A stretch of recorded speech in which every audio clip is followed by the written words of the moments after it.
Defending women's rights is not anti-anyone. Believing in biology is not bigoted. And following the science that there are only two sexes and that there are very real and important differences between the two sexes is not hateful, it's fact. Be bold. Say the controversial thing. Call out injustice when you see it, and never, ever apologize for speaking the truth. We cannot become complacent. You don't have to be a closeted conservative anymore. You are the majority. There's a lot of things that scare me, but a man in a dress will never be one of them.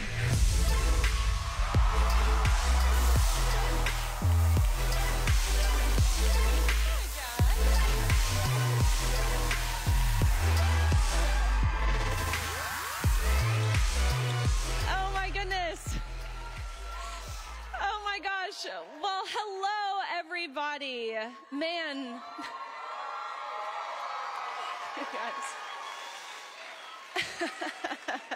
You guys are so sweet. Man, how inspiring it is to look out and see this. See so many people, so many young faces especially. Maybe the intention for us being here, of course the speakers on this stage, maybe the intention is for us to inspire you all, but I look out and it's this right here that inspires me. So thank you guys very, very much. Yeah. And of course, thank you to Turning Point for fostering this environment. I've had the pleasure the past 2 or so years to be on upwards of 80 to 100 campuses, college campuses and high school campuses. And so to see so many familiar faces too, thank you as students for being involved. Look, of course, I'm not here to deliver a political message, if you will, because the issues I talk about, they really shouldn't be political ones. But I will say, and I imagine many of you share the same sentiment that I do, the past 173 days or so, my pillows felt a little bit better at night. I sleep a little bit better. The air feels a little bit clearer. It really has been win after win after win with Donald Trump back in the White House.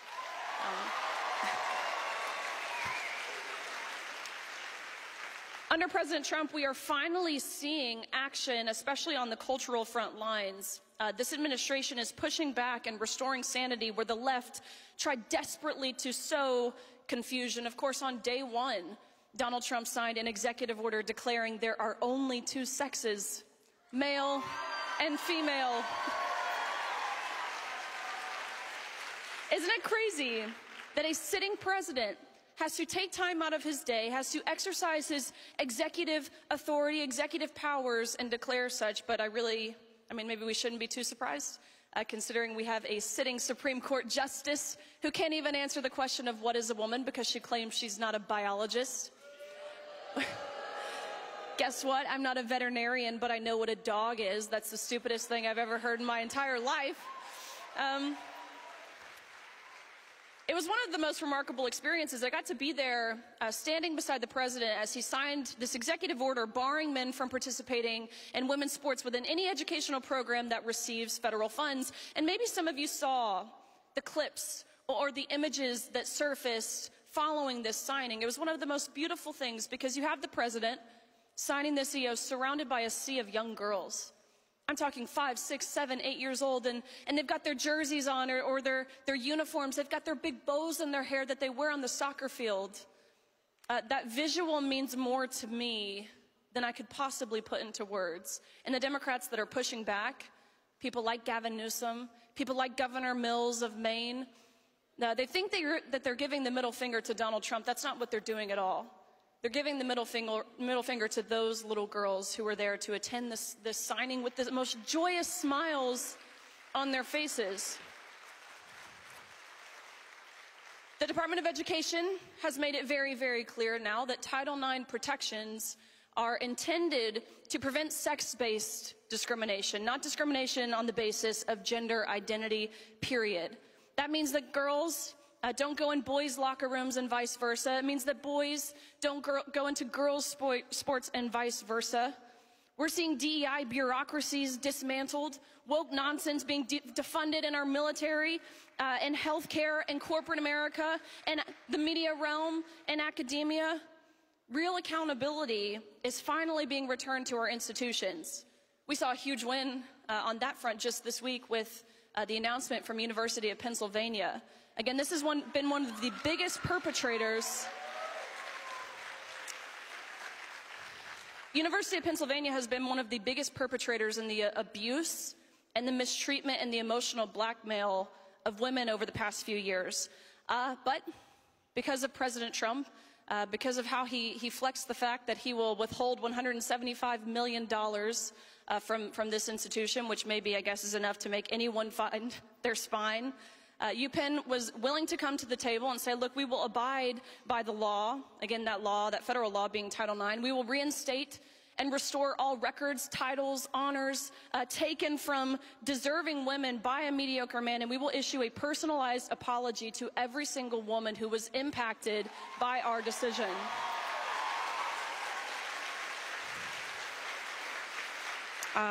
We just found out that the Supreme Court will hear oral arguments this fall surrounding a Title IX case, which is huge.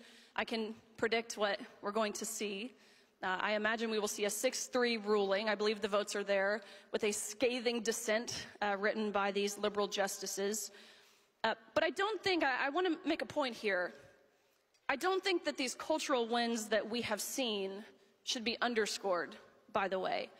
The wins, they're so much bigger than kicking boys off of a girls' team. Understand, our entire society falls apart if we do not know the difference between men and women and sanction the permanent and irreversible harm and sterilization of children. The cultural chaos that has plagued this country for far too long, it's a symptom. It's a symptom of speech and thought control waged on America by the left. It is foundational, these wins that we are seeing. They're wins for truth. Of course, they're wins for women. They're wins for children. They are wins for the American people, but they only happened because we pushed back. The people here in this room pushed back. We refused to be silent. And you know what's ironic? The left keeps insisting that Gen Z is theirs, that we're all just these mindless foot soldiers for progressive ideology. But here's what's been proven, and again, what I have seen when going on these campuses. More and more young people are waking up. We're not buying it anymore. We see the absurdity. We see how out of touch with reality the other side is. They tell us, be your authentic self, all while pushing hormone blockers onto kids, telling them that they were born in the wrong body. They tell us, trust the science, until that science says that men can't get pregnant. They tell us, they care about women. The Democratic Party, it's the party of and for women. But then they erase the very definition of the word itself. Gen Z, what I have seen, what I have experienced, truthfully, what I have felt, we're a generation that craves truth. We're desperate for it. We crave authenticity, freedom, not virtue signaling, not censorship, not social engineering. This generation isn't lost. We've just been lied to. But the American people, again, especially Gen Z, we're beginning to see through it all. So here's my clarion call to you guys. We cannot get comfortable. We cannot become complacent. It's almost inevitable, truthfully. Because success, again, the wins I've mentioned, success, it breeds complacency. But hear me when I say complacency breeds failure.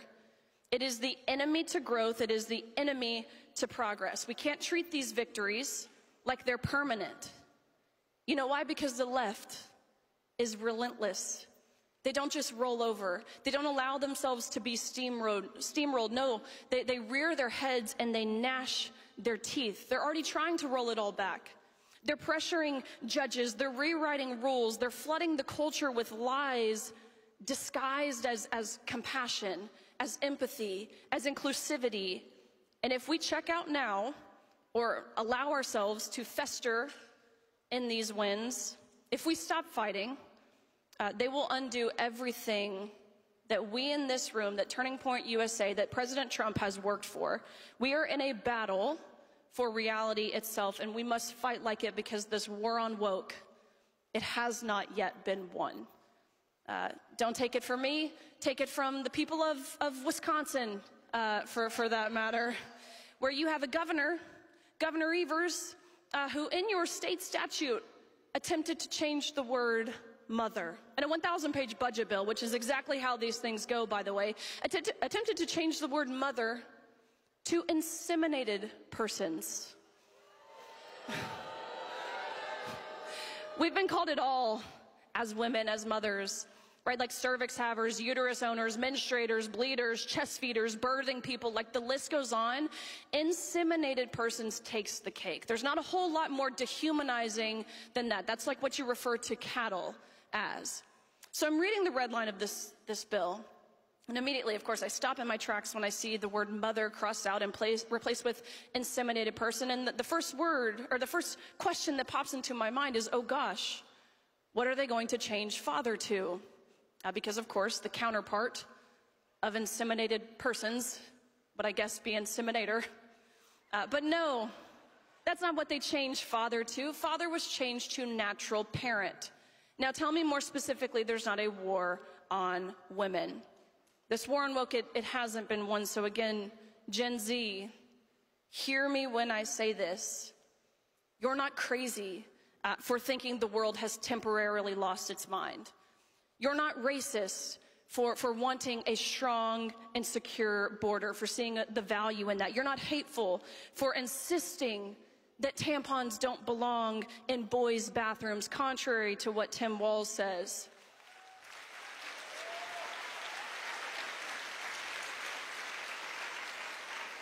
I know it can still feel like we are the minority, even with Donald Trump back in the White House, but we're not. We are the counterculture, and we have work to do. So speak up, show up, pay attention to what's happening, not just on the national stage, but what's happening locally. Keep Christ first. Don't just play defense. Go on offense. Build families. Build faith. Build the future. Again, too often I hear people say that we are the ones who are going to destroy America. It's Gen Z that's going to destroy America. I vehemently disagree with this. I believe it's the generation that came before us that ultimately failed us. I believe that Gen Z is going to save America. So let's prove those people wrong.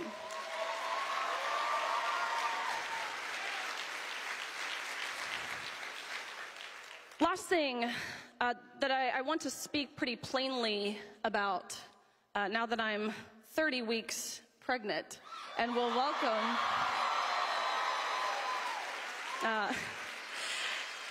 welcome a little girl into this world in just 2 months. Now that I feel her kicking around, now that I've heard her heartbeat at that very first appointment, I've seen her little tiny hands, her little tiny feet. I've always been, to provide some clarity to this, I've always been pro-life.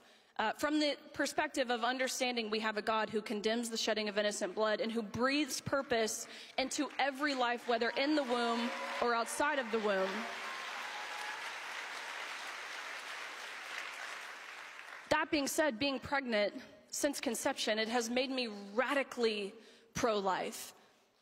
It has made the thought, the idea of abortion hurt deeply and really viscerally. Abortion, it says that life in the womb is only valuable if it's wanted.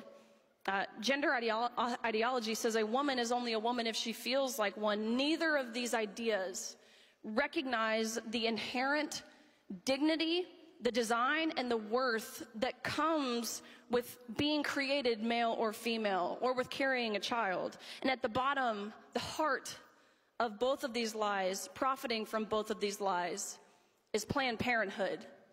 This organization is not a champion for women or for children as they claim to be. It's a business. It is a business that made just last year alone $1.9 billion in total revenue, receiving $792 million in taxpayer funds. That's money from you and me. We involuntarily funded this organization. Think about that. While families are struggling to afford groceries or gas, we're being forced to fund an organization that terminates nearly 400,000 babies every single year and pushes this radical gender ideology onto vulnerable children. Planned Parenthood, they claim to fight for reproductive health, healthcare freedom, that's what they say. Where was that healthcare freedom in 2021, by the way? No, these are the same tyrants who fired healthcare workers, who fired U.S. military members, who fired school teachers. But let's be honest, it's not healthcare what we're seeing, it's harm. They profit off of confusion, they profit off of fear, of pain, of vulnerability, of insecurity. They encourage minors to go on to puberty blockers, to get abortions, to sterilize their bodies, often without parental consent, little to no consultation, all under the guise of choice. But what kind of choice is it when it's rooted in a lie? When Planned Parenthood and the abortion industry tell women that their babies are just clumps of cells or just a lump of tissue, what they're doing is something far more sinister than lying. They are severing the natural connection between a mother and her child. They are normalizing violence against the most vulnerable and calling it a choice. But no mother that I know, no real advocate for women wants her empowerment to come at the cost of her own child's life. Again, what they're selling is not compassion. It's fear. It's convenience dressed up as freedom. It's $1 billion business that profits off of panic, vulnerability, and insecurity, not empowerment. As I said, in just a few short weeks, I'm bringing life into this world. A little girl, again, I've heard her heartbeat all the way back when when I was only 8 weeks along. I feel her move. Again, seeing her little tiny frame on the ultrasound, she at this point could be aborted at this stage of development, or raised to believe that she's not really a girl at all. And I'm not okay with that. I refuse to let her grow up in a world that tells her she has to apologize for being female, or to pretend that biology is bigotry, or that life only matters if it's convenient. The future that I want for her is one that is rooted in truth, where women are honored, not erased, where motherhood is celebrated, not treated like a burden, and where every human, no matter how small or dependent, is protected, not discarded. And by the way, many pro-lifers were hesitant to support President Trump, claiming that he wasn't pro-life enough. But you name me another president who has defunded one of the most sinister, profit-driven, murderous organizations this world has ever seen with the passage and the signage of the big, beautiful bill. Unfortunately, it was watered down to defund Planned Parenthood for only 1 year, as opposed to the proposed 10, meaning, of course, again, there's still work to do. But President Trump is the most pro-life president that we have seen in modern history. This moment that we're living in, it's not just a political moment, it's a moral one. These issues, the issues that I've been discussing, that have granted me the platform that I now have, it's not a matter of right versus left or red versus blue. It's about truth versus lies. It is life versus death. It is freedom versus fear. And the good news is that we are winning. But only if we stay bold, only if we stay awake, only if we stay united. They've tried desperately to cancel us, to silence us, to erase us, but we're still here. We're growing. We're just really getting started. And one more thing, actually, the last thing I will say, as I feel a sense of moral obligation, truthfully, again, given that I've been blessed with this platform that I have, largely for being a voice for the voiceless, those who are too fearful to use their own voice, this platform for protecting the most vulnerable, protecting children, protecting women. I want to say, number one, I serve Christ, not any politician.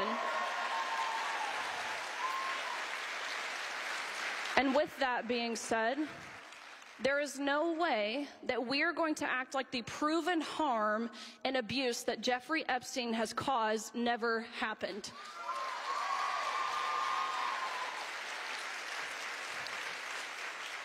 His victims deserve so much better than that. There is no line to walk when it comes to sex trafficking, especially the exploitation and sex trafficking of minors. Again, it's this right here. This is the future. And to see this, it makes me feel more hopeful than anything I've seen or felt in the past 173 days thus far. Knowing that the world that we're all working towards, the future that we are fighting for, is the world that my daughter will grow up in. And so I'm eternally grateful and indebted to you all, to Charlie Kirk, to Turning Point USA, and I hope to see you guys on your campus later this year. So thank you guys very much.